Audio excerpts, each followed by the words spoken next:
आप सभी का स्वागत है। आज हम श्रीमद् भगवद गीता के दूसरे अध्याय यानी सांख्य योग की गहराई में उतरेंगे। देखिए, ये सिर्फ कोई पुराना धार्मिक टेक्स्ट नहीं है, बल्कि आज की हमारी भागदौड़ भरी जिंदगी में मन की शांति पाने का एक प्रैक्टिकल गाइड है। तो चलिए साथ मिलकर इसके रहस्यों को समझते हैं।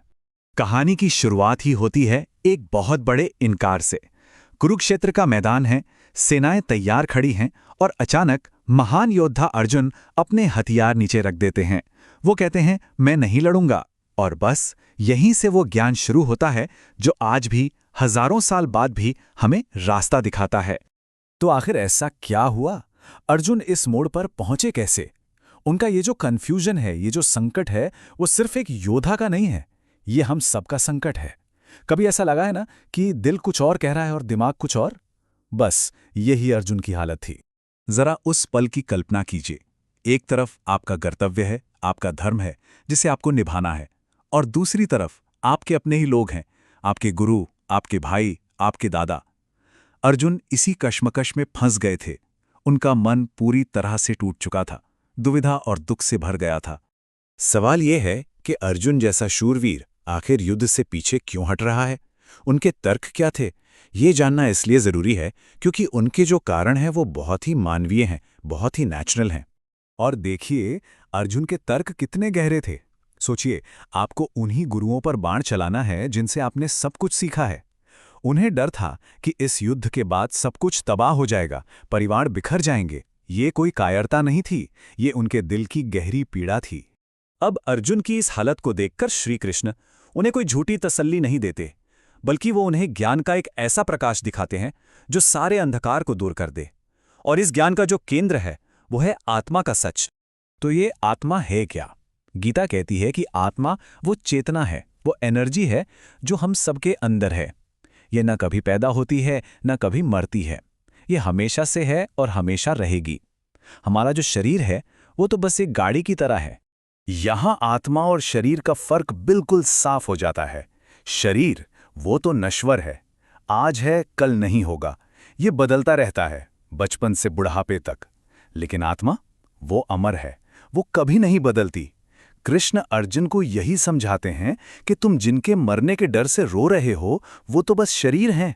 उनकी असली पहचान, उनकी आत्मा तो हमेशा जिंदा रहेगी। गीता इसे एक बहुत ही कमाल के और सरल उदाहरण से समझाती है। जैसे हम पुराने या फटे हुए कपड़े बदलकर नए पहन लेते हैं, ठीक वैसे ही आत्मा एक पुराने या बेकार हो चुके शरीर को छोड़कर नया शरीर ले लेती है। तो फिर मौत का इतना दुख क्यों मनाना? ठीक है, आत्मा का ये ज्ञान समझ आ गया, पर अगला सवाल ये है कि इस ज्ञान को अपनी जिंदगी में लागू कैसे करें? मतलब दुनिया में काम तो करना ही है, तो ऐसा क्या करें कि हम उसके बंधन में ना फंसें? और इसका जवाब है कर्मयोग।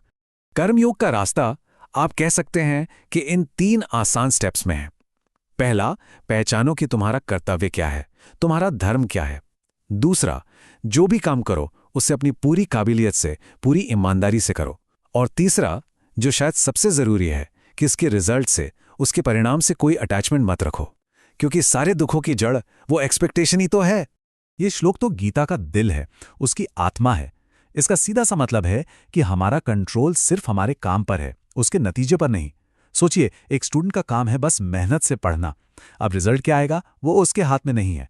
हमारा काम है बस अपना 100% देना। हाँ, यहाँ एक बहुत जरूरी बात है जो लोग अक्सर गलत समझ लेते हैं। फल की चिंता ना करने का मतलब ये बिल्कुल नहीं है कि आप कोई गोली ना बनाएं या लक्ष्यहीन हो जाएं। इसका मतलब है अपना पूरा ध्यान उस काम को करने के प्रोसेस पर लगाओ। जब आप प्रोसेस को एंजॉय करते हैं तो रिजल्ट की चिंता अपने आप खत्म हो जाती है और मन शांत रहता है। तो जब कोई इंसान आत्मा के ज्ञान और कर्मयोग, इन दोनों बातों को अपनी जिंदगी में उतार लेता है तो वो एक कमाल की अवस्था में पहुंच जाता है। गीता में ऐसे इंसान को स्थितप्रज्ञ कहा गया है, यानी वो इंसान जिसकी बुद्धि स्थिर हो चुकी है। चलिए देखते हैं कि इसके क्या लक्षण हैं। स्थितप्रज्ञ मतलब वो इंसान जिसका मन और जिसकी बुद्धि बाहरी चीजों से हिलती नहीं है। उसे ना तो कामयाबी का घमंड होता है और ना ही नाकामी का दुख। वो हर सिचुएशन में शांत और बैलेंस्ड रहता है। तो कैसा होता है ये स्थित प्रज्ञ व्यक्ति? वो अपनी इच्छाओं का गुलाम नहीं होता। डर और गुस्से जैसी चीजें उसे छू भी नहीं पाती। उसकी इंद्रियां यानी उसके सेंसेस उसके पूरे कंट्रोल में होते हैं। उसका मन किसी तूफान के बीच एक शांत झील जैसा होता है। चाहे सुख आए या दुख, वो हमेशा एक जैसा समभाव में रहता है। और यही तो असली मन की शांति है। तो आखिर में एक सवाल आप सबके लिए। आज की इस तेज रफ्तार जिंदगी में जहां हर पल कोई ना कोई टेंशन है, कोई ना कोई अनिश्चितता है, अपने मन को स्थिर रखना ही सबसे बड़ा चैलेंज है। आज हमने सांख्य योग के बारे में जो कुछ भी समझा, उसमें से कौन सी एक बात, कौन सा एक आइडिया आपको लगता है जो इस चैलेंज से निपटने में आपकी सबसे ज्यादा मदद कर सकता है? इस पर जरा सोचिएगा जरूर।